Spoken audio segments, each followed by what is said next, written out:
Olá, queridos! Que grande e imenso prazer mais uma vez aqui no nosso canal Pedagogia e Estratégias. Eu sou a professora Regina Fernandes e hoje o nosso tema é a resenha do livro Do Silêncio do Lar ao Silêncio Escolar, de Eliane dos Santos Cavaleiro. Mas antes de entrarmos no nosso tema, você já sabe, se inscreva neste canal, curta e compartilha. Eu conto com a sua inscrição. Vamos lá? Queridos, livro maravilhoso! Eu ganhei este livro de sorteio num dos nossos encontros aqui em Belém do Pará, nas Secretarias de Educação, falando sobre educação. E no final da nossa programação, houve um sorteio e eu ganhei este livro. Gente, eu comecei a ler este livro maravilhoso. Muito bom de ler. Eu creio que ele não seja tão conhecido dentro das academias, mas vale a pena você fazer a leitura se você está trabalhando com a questão do racismo, né? Se você vai fazer uma pesquisa sobre o racismo, ou mesmo na sua escola, se você quiser entender um pouquinho essas concepções, é um livro que eu indico para todos os meus alunos, eu indico para você, professor, para que você possa ler. Este livro, né, Do Silêncio do Lar ao Silêncio Escolar, ele foi fruto da dissertação de mestrado da professora Eliane. E ele vai versar justamente sobre a experiência que ela teve dentro de uma escola de ensino infantil com crianças de 4 a 6 anos, onde ela percebia ali entre crianças brancas e crianças pretas o quão as crianças pretas eram meio que deixadas de lado. Então ela, com essa sua percepção, né, com seu olhar, ali já se apurando para sua pesquisa, ela vai percebendo algumas nuances que ela disse, opa, isso dá uma dissertação de mestrado. E foi o que ela fez. Então ela traz para a gente uma pesquisa crítica e analítica sobre a discriminação entre as crianças, né, na educação infantil. Imagina vocês, nós observarmos isso e muitas vezes percebermos que os nossos professores ficam calados diante dessas situações. Então a investigação dela, ela gira em torno do negro no sistema de ensino. Então essas relações de etnias e a promoção de uma educação igualitária, né, dentro do nosso país. Uma coisa que nós viemos buscando desde sempre. Então o nome da obra vai partir dessa problematização feita pela autora, onde ela percebeu que a relação desse grupo de crianças de 4 a 6 anos, né, que apresentava uma identidade negativa em relação ao seu grupo étnico, ou seja, gerando questionamento acerca do silêncio do professor, do silêncio da criança e do silêncio do seu contexto familiar, frente a várias situações discriminatórias. Então a gente vai perceber que o livro, quando ele se divide nos capítulos, ele traz assim um histórico da educação infantil, né, dessa socialização entre família, escola e sociedade, e a gente vai percebendo as nuances que estão por trás desses encaminhamentos realizados dentro das nossas escolas. É claro que ela está lá na Zona Leste de São Paulo, fazendo a pesquisa dela numa escola, né, numa única escola. Porém, eu acredito que esse contexto, ele se aplica pelas escolas do nosso Brasil. Então, a autora, quando ela traz o capítulo 1 para discutir a socialização como etapa fundamental para o desenvolvimento humano e o futuro sujeito social, ela traz a criança como novo membro da sociedade, que tende à interiorização do mundo já posto, sendo que a família é responsável pela socialização primária da criança e, em segundo plano, a escola trazendo esse contato, né, esse contato da criança com outras crianças da mesma idade e novas leituras de mundo para esta criança. Então ela vem aqui trazendo a Constituição do direito da educação para todos, ela vem falando da questão da igualdade de condições para o acesso e permanência na escola, do direito e respeito aos valores, ela traz a família e a escola como responsáveis pela aprendizagem social da criança. Então, ela vem trazendo uma discussão onde ela informa pra gente que a família, ela costuma adiar essa discussão na escola. A família, por mais que a criança chegue em casa e conte alguma cena que aconteceu na escola, a família não chega e vem discutir com o professor. O professor, por outro lado, quando ele percebe aquilo, muitas vezes ele diz: isso é próprio das crianças, elas brincarem desse jeito, elas se tratarem desse jeito. Então ela via alguns focos de discriminação contra as crianças pretas, mas onde o próprio professor levava aquilo como se fosse uma brincadeira de criança. E a gente sabe que é ali que era necessário parar tudo para discutir esta questão. E ela não via isso acontecendo. Então ela traz essa diferença da desigualdade de se tratar o sujeito branco, a diferença com que se trata o sujeito ou a criança preta. Então, ela traz sim essas referências teóricas para justificar essa proliferação de estereótipos e a dificuldade de socialização para essas crianças. Então, o primeiro capítulo é sensacional. Não vou contar aqui todo o livro, que eu acredito que você precisa ler para você tirar suas próprias conclusões desse contexto social. E aí eu trago aqui uma coisa que eu me lembrei lendo esse livro, né? O meu pai era preto, já falecido.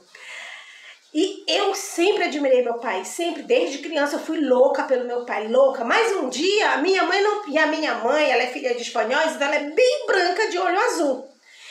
E ela que ia na escola. Toda vez que tinha reunião, minha mãe ia na escola. Eu estudava na escola do SESI. Eu já entrei com 8 anos na escola, eu tive um atraso para entrar na escola. Por nós sermos daquela família bem empobrecida, né? Onde meu pai e minha mãe eram semi-analfabetos. Então não tinha aquele zelo pela educação dos filhos, pela educação escolar dos filhos. Então eu entrei tarde na escola. Mas ao adentrar a escola, eu lembro que sempre que tinha reunião, minha mãe ia. Mas um dia, minha mãe não podia e meu pai foi. E foi ali, naquele exato momento, que eu descobri que meu pai era preto. Por quê? Porque para mim era natural, normal, na rua onde eu vivia, ou mesmo na escola com meus colegas. Eu era branca, mas eu tinha muitos colegas pretos. Então, a gente convivia normalmente. Era todo mundo ali, vamos dizer, da mesma classe social. Então, não tinha muito essa questão de discriminação. Mas no dia que o meu pai foi para a reunião, nossa... Foi assim uma coisa que eu mesma me choquei, porque além dos meus coleguinhas estarem me dizendo: Eras, o teu pai é preto, Regina, tu não és filha do teu pai, tu és branca, ele não é teu pai não, tu não pode ter um pai preto porque tu és branca. E a própria professora, né, chegou e disse: mas Regina, teu pai é preto, será que ele é teu pai? A professora à época, gente, isso já tem muito tempo. Então isso já é histórico, a questão do racismo já é da nossa sociedade mesmo lá dos primórdios, e a gente sabe disso, o quanto o preto sofre discriminação na nossa sociedade. E eu lembro que eu cheguei em casa chorando, falando para minha mãe nesse sentido, e a minha mãe: para de besteira, não sei o quê, e as minhas irmãs também. E tá, passou, mas aquilo ficou gravado na minha mente. Eu acho que foi ali que eu descobri que o meu pai era diferente, né? Mas mesmo assim, eu sempre admirei meu pai, louca por ele, e anseio o dia que eu vou poder encontrá-lo novamente. Mas é isso que a escola faz com a gente. Eu acho que essa discriminação ela é muito velada. Eu não sofri discriminação por ser branca, mas quando souberam que eu era filho de preto, ali eu tive um bullyingzinho rolando durante um certo tempo. Depois voltou tudo ao seu normal.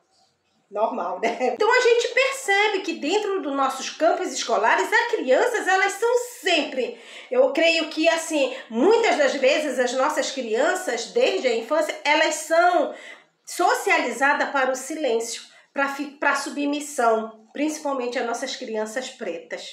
Já no capítulo 2, que leva o título de Relações Étnicas do Brasil, ela faz um panorama sobre o negro na sociedade brasileira. E ali ela vai trazendo as histórias de conflito, ela vai trazendo todo aquele histórico do negro no Brasil, onde ele ocupa o seu lugar na pirâmide social, onde há uma hegemonia, né, que mascara a realidade do racismo. E é muito interessante que ela traz a escola como um local de reprovação e exclusão em relação ao alunado, esse alunado preto, onde os brancos são bem mais acolhidos do que os negros. Se tem uma confusão onde rola brancos e negros, geralmente os brancos vão ser tratados de uma forma e os negros do outro, como se só eles errassem. Também ela traz a discussão dos nossos livros didáticos.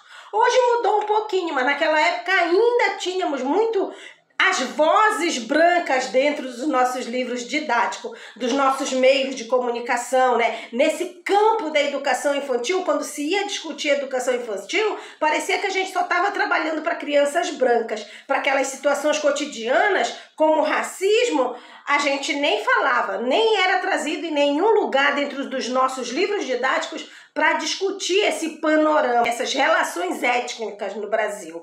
Então também vale muito a pena ler esse capítulo, porque ele traz sim uma visão um pouco mais aprofundada dessa desigualdade econômica, deixando negros expostos a essa questão da dominação de classes. E agora eu lembrei, né, da minha irmã.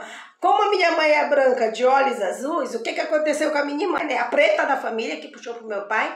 E ela teve um filho branco, de olhos azuis, igual a minha mãe. E eu lembro que uma vez ela levou o filho no médico, aí pessoas que estavam lá disseram: sim, cadê a mãe dessa criança? Por que a empregada que traz a criança não é a mãe? A minha irmã disse que ela ficou muito constrangida naquele dia com o filho dela. Lá atrás também, o filho dela hoje tem 30 anos, mas lá atrás, ouvir isso das pessoas que estavam ali no médico, né, ali no espaço, aguardando a consulta médica, minha irmã também se sentiu muito constrangida, para a gente ver o quanto o negro realmente sofre nesse país. Sei que parece que essas situações fogem um pouco desse contexto do que a gente está trabalhando, mas são coisas que eu vou me lembrando da nossa própria família, por termos tido um pai preto.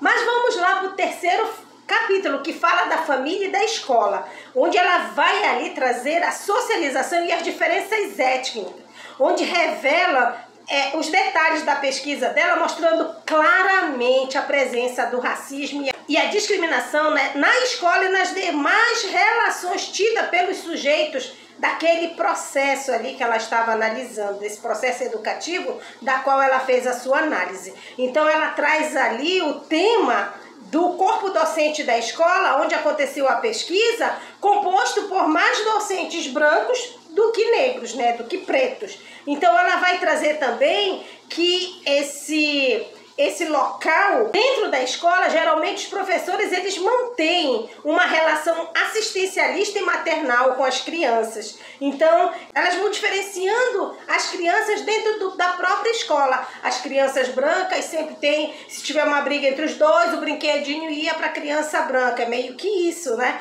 A criança branca recebe muito mais cuidado. E que na escola havia sim esse tratamento diferenciado entre os educandos, o que pode ser associado à origem étnica de cada criança. Os professores não percebiam por não discutir essas diferenças das crianças, nem dos materiais e livros didáticos na construção da identidade da criança. Eles absorviam os livros didáticos, eles absorviam os materiais da escola como se fosse a coisa mais natural, sem discutir essa relação étnica dentro desse campo, né, onde as diferenças não eram verbalizadas de maneira nenhuma e nem elaboradas pelas professoras para se conversar com as crianças. Então, sempre que tinha alguma situação ali que era levado para esse campo do racismo, elas deixavam de lado, elas não reuniam as crianças para discutir, só afastavam e diziam que era como se fosse briga de criança, então se fosse uma coisinha ali entre as crianças. Então, elas não consideravam esses problemas que apareciam dentro do campo para ser discutido e problematizado dentro das escolas, né? E ali também eles não eram rotulados como problema de cunho pessoal, como eu disse para vocês, né, como essas brincadeiras entre as crianças. Então, o silêncio da gestão escolar, o silêncio das professoras, acaba, assim, sendo usado como um mecanismo de exclusão do problema, né, como se a escola não tivesse ali o problema de racismo, de jeito nenhum. Então, essas colocações, quando ela vai apresentando no livro dela, de forma clara, como tem sido perverso o preconceito racial no âmbito escolar, ela traz pra gente essa leitura, que a gente tem sim que estar preparada dentro da escola para lidar com esses problemas étnicos. Então a escola, quando ela se isenta dessa responsabilidade para com essas crianças, a ocupar a família pelo racismo, a ocupar o lá fora pelo racismo e não tratar isso de forma efetiva dentro da escola, a gente só está empurrando esse processo para longe de onde deveria estar sendo discutido, que é assim dentro do campo da escola também, dentro do campo da educação. Então, ela também traz que as famílias negras, elas percebiam o tratamento diferenciado dos seus filhos, que eram de forma camuflada, mas não discutiam esse processo dentro da escola. E assim chegamos ao último capítulo, Família, Escola e Sociedade, onde ela traz a construção do silêncio e da submissão da socialização. Então a autora ela vai apontar os posicionamentos, significa o que ela vem a chamar do silêncio do lar à escola, relacionando essas situações discriminatórias do racismo sofrido por crianças na pré-escola. E nesse panorama a autora ela diz para nós que ainda não há um espaço de fato, pertencente à criança negra e que legitime a sua inclusão dentro dos espaços sociais, dentro da escola, porque não há preparação para os professores nesse sentido, para que ela inclua essa criança negra, essa criança preta, para que essa criança seja percebida, não seja nem silenciada e nem invisível dentro da escola. Então, ela propõe que os professores eles sejam mais críticos nesse processo, que eles objetivem a inclusão positiva dessa criança no sistema educacional. Então, criar esse ambiente que todos se expressem, sem medo de represália, independente da raça, do credo, da condição física, da etnia ou da orientação sexual, onde a criança de fato seja inserida e seja visível a todo o processo social que ocorre ali dentro do campo da escola, que essa criança se sinta incluída, que essa criança não precise lutar pela sua inclusão, que ela já sinta como se fosse natural a inclusão, porque ela tem que ser natural. Essa criança tem direito, como todos nós. Afinal de contas, queridos, quando todos nós morremos, o que vai sobrar não é a pele branca ou preta. A gente sabe disso. E, portanto, queridos, eu convoco a todos vocês a lerem o livro da professora Eliane, Do Silêncio do Lar ao Silêncio Escolar, porque eu creio que vale muito a pena para o nosso contexto educacional. Eu tenho levado, depois que eu li esse livro, eu tenho conversado com muitos professores e tenho conversado com alguns alunos dentro das salas de aula sobre esse assunto, porque eu acho que isso ainda é um assunto que precisa ser discutido em pleno século XXI.